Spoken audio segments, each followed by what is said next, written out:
आज आपण रोजच्याच साहित्यातलं वाटण करून शेवग्याच्या शेंगांची मस्त अशी रस्साभाजी करणार आहोत. करायला फार सोपी आहे. तसं तर शेवग्याच्या शेंगांची बऱ्याच प्रकारे भाजी केली जाते, जसं डाळ शेवगा किंवा शेवगा मसाला. पण आज आपण मस्त झणझणीत असा शेवग्याचा रस्सा करणार आहोत. तर रेसिपी लगेच सुरू करूयात. तर इथे मी शेवग्याच्या शेंगा घेतलेल्या आहेत.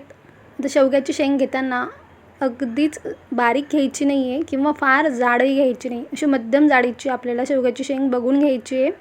कारण जाड शेंग राहिली ना तर त्यातल्या बिया थोड्या कडक असतात आणि थोडं कडवट चवीला ती शेंग असू शकते. त्यामुळे मध्यम जाडीची शेंग घ्यायची आहे. आणि शेवग्याची शेंग जेव्हा आपण त्याचे तुकडे करून घेतो ना तर त्याची साल फार काढायची नाही आहे. कारण सालीमध्येही भरपूर प्रकारची जीवनसत्व असतात, म्हणून अगदीच संपूर्ण साल काढायची नाही आहे. अगदी थोडी काढायची आणि थोडी नाही काढायची, अशा प्रकारे आपण शेवग्याचे चे तुकडे करून ते स्वच्छ करून घेणार आहोत. तर आता बघा, मी एवढ्या लांबीच्या शेवग्याच्या शेंगांचे तुकडे करून घेतलेले आहेत. आता इथे सगळे तुकडे करून झालेले आहेत. अगदीच लहान तुकडेही नाही करायचे, 1 2 ते 2.5 इंचाचे आपण तुकडे हे करून घ्यायचे. आता या शेवग्याच्या शेंगा एका पाण्याने स्वच्छ धुवून घ्यायच्या आहेत. फार धुवायच्या नाही आहेत. एका पाण्याने धुतलं तरी पुरेसं होतं. आणि शेंगा एका पाण्याने स्वच्छ धुवून झाल्यावर आपण त्या उकडून घेणार आहोत. म्हणजे भाजी करण्याच्या अगोदर आपल्याला शेंग ही उकडून घ्यायची. तर यात आता पाणी घालूयात. तुम्हाला जर भाजी कोरडी करायची असेल तर फार पाणी घालू नका. पण जर रस्सा भाजी करायची असेल तर व्यवस्थित पाणी घाला. आणि यात आता अगदी चिमूटभर हळद घालायची आणि चवीप्रमाणे मीठ घालायचं आहे, जेणेकरून मीठ हे छान शेंगेमध्ये आतपर्यंत मुरलं जाईल. आता आपल्याला शेंग 80% शिजवून घ्यायची, अगदीच गाळ शिजवायची नाही. तोवर आपण वाटणसाठीचं साहित्य बघून घेऊयात. तर इथे मी एक मोठा कांदा उभा पातळ चिरून घेतलेला आहे. 15 ते 20 लसणाच्या पाकळ्या घेतलेल्या आहेत. तुम्ही आलंही घेऊ शकतात, मी इथे घेतलेलं नाही आहे.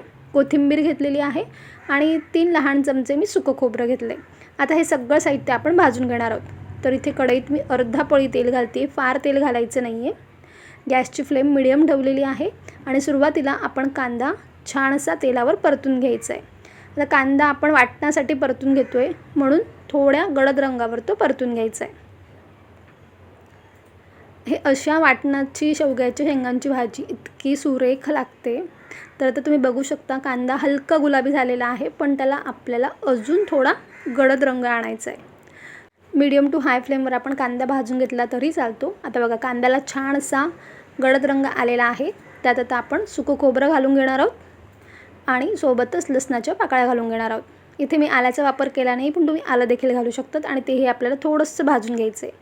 आता हे सगळं साहित्य पुन्हा आपण भाजून घेणार आहोत 3 ते 4 मिनटं, कारण खोबरं भाजण्यासाठी फारसा वेळ लागत नाही.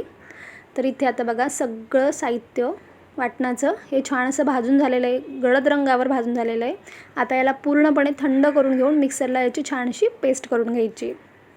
तोवर आपल्या शेंगाही इथे शिजून तयार झालेल्या आहेत. आपण बघूयात. तर शेंग अगदी मस्त अशी शिजलेली आहे. फार गाळ शिजवायची नाही आहे, कारण आपण भाजीत देखील तिला थोडं शिजवून घेणार आहोत. तर 80% शेंग आपल्याला इथे शिजवून घ्यायची. शेंगाही छान शिजली आहे आणि आपलं वाटण देखील तयार झालेलं आहे. लगेच आपण भाजी फोडणी द्यायला घेऊयात. तर इथे मी आता मोठी कढई तापवत ठेवलेली आहे. यात मी 2.5 पळी तेल घालून घेते. आता तुम्हाला भाजीवर तर्री कशी आवडते त्यावर तुम्ही तेलाचं प्रमाण हे ठरवू शकता. ते 2.5 पळी तेल घातलं आहे. तेल छान तापलं की यात मगाशी आपण जे वाटण करून घेतलं होतं ते घालून घेऊयात. आता वाटण करण्याच्या अगोदर जरी आपण सगळं साहित्य छान भाजून घेतलं होतं तरीसुद्धा तयार झालेलं वाटणही आपल्याला छानसं भाजून घ्यायचं आहे. कारण एकतर आपण त्यात पाण्याचा वापर केलेला आहे वाटण करताना, आणि शिवाय वाटण देखील छान असं गडद रंगावर परतलं गेलं ना की भाजीला रंग आणि चव हे दोन्ही अगदी सुरेख येतात. तर गॅसची फ्लेम मिडियम ठेवूयात आणि वाटणाचा देखील थोडासा रंग हा गडद होऊन द्यायचा आहे. तर वाटण छान व्यवस्थित आपल्याला सतत हलवून घ्यायचं आहे, जेणेकरून ते तळाला लागायला नको. तर आता हळूहळू वाटणाचा रंग बघू शकता तुम्ही, छान गडद झालेला आहे आणि वाटणाने तेल देखील सोडलेलं आहे. आता आपण यात सुके मसाले घालून घेऊयात. तर इथे मी अर्धा चमचा हळद घालते आहे, कारण आपण शेंगा शिजवताना देखील हळद घातली होती. 1.5 चमचा मी लाल तिखट घालते आहे, तुम्हाला ज्याप्रमाणे तिखट आवडत असेल त्याप्रमाणे. अर्धा चमचा धणेपूड घालते आहे, अर्धा चमचा जिरेपूड घालते आहे आणि अर्धा चमचा इथे मी गरम मसाला घालते आहे. तुम्ही याऐवजी कांदा लसूण मसाला घातलात तरी देखील चालणार आहे. आणि आता कोरडे मसाले घातल्यानंतरही ते छान मिनिटभर मसाल्यासोबत परतून घ्यायचे, म्हणजे वाटणासोबत छान ते परतून घ्यायचे, जेणेकरून आपला जो रस्सा आहे त्याला कलर अगदी सुरेख येईल आणि चवही अगदी छान येईल. तर आता बघा तुम्ही वाटणाचा रंग बघू शकतात, अगदी मस्त गडद झालेला आहे ना. आता यात उकडलेल्या शेवगाच्या शेंगा पाण्यासकटच घालायच्या आहेत आणि आपल्याला याला रस्सा भाजी करणार आहोत म्हणून थोडंसं पाणी मी अजून गरम करण्यासाठी ठेवून दिलेलं होतं. तुम्हाला जर दाटसर ग्रेव्ही हवी असेल किंवा पातळसर ग्रेव्ही हवी असेल त्याप्रमाणे तुम्ही पाण्याचं प्रमाण हे ठरवून घेऊ शकता. पण मी यात अजून थोडं पाणी घालून घेणार आहे, कारण आपण शेवग्याच्या शेंगांची रस्सा भाजी करतो आहे. तर अगदी थोडं पाणी मी यात घालते आणि पाणी घालताना कधीही ते गरम पाणी घालावं. कुठलाही तुम्ही रस्सा भाजीत पाणी घालणार असाल, कारण त्याने काय होतं, एकतर भाजीला तरी अगदी सुरेख येते आणि शिवाय भाजीची चवही छान टिकून राहते. म्हणून ही गोष्ट नक्कीच लक्षात ठेवायची आहे, गरम पाण्याचाच वापर आपण रस्सा भाजीसाठी करायचा आहे. तर आता पाण्याचं प्रमाण ठरवून झालेलं आहे. यात आता चवीप्रमाणे मीठ घालून घेऊयात. शेंगा उकडताना देखील मीठ घातलं होतं, त्यामुळे चव घेऊनच यात मीठ घालायचे. तर चवीप्रमाणे मी यात मीठ घालून घेतलेलं आहे. पुन्हा एकदा भाजी ढवळून घ्यायची आहे आणि यावर आता झाकण ठेवून देऊन एक 4 ते 5 मिनटं आपण कमी आचेवर उकळ काढून घेणार आहोत, जेणेकरून छान मसाला शेंगेच्या आतपर्यंत मुरला जाईल.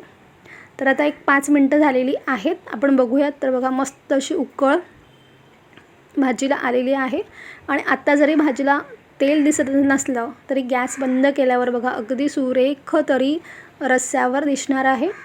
तर आता भाजी आपण ढवळून घेऊयात आणि रस्सा आत्ता जरी पातळ दिसत असला तरी भाजी थोडी थंड झाली ना की रस्साही छान हलकासा दाटसर होतो. तर आता गॅस मी बंद केलेला आहे आणि तुम्ही भाजीवरची तरी बघू शकता, अगदी मस्त आली ना. यावर थोडीशी कोथिंबीर घालायची. पुन्हा एकदा हलक्या हाताने रस्सा हा ढवळून घ्यायचा आहे आणि लगेच आपण भाजीही सर्व करायला घेऊयात. तर अगदी मोजक्याच साहित्यात, म्हणजे नेहमीच्याच साहित्यात वाटण तयार करून मस्त अशी शेवग्याच्या शेंगांची भाजी तयार होते. लगेच आता आपण ही सर्व करायला घेऊयात. तर तयार आहे झणझणीत अशी शेवग्याच्या शेंगांची रस्सा भाजी. ही भाजी चपातीसोबत तर छान लागतेच, पण भाकरीसोबत हिची चव आणखीन वाढते. तर आपण ग्रेव्ही किती दाटसर आहे ते बघून घेऊयात. म्हणजे रस्सा तर बघू शकता तुम्ही, रस्सा अगदी पातळही नाही आहे आणि खूप दाटसरही नाही. तर तुम्हीही अशा प्रकारे नक्कीच शेवगाच्या शेंगांची रस्सा भाजी करून बघा. कशी झाली हे कमेंट्समध्ये नक्कीच कळवा. रेसिपी तुम्हाला आवडली असेल तर पटकन लाईक करा आणि जास्तीत जास्त व्हिडिओ शेअर करा. आणि अशाच छान छान आणि सोप्या रेसिपीजसाठी मराठी चव चॅनलला नक्कीच सबस्क्राईब करा. पुन्हा भेटूयात छानशा रेसिपीसोबत. तोपर्यंत धन्यवाद.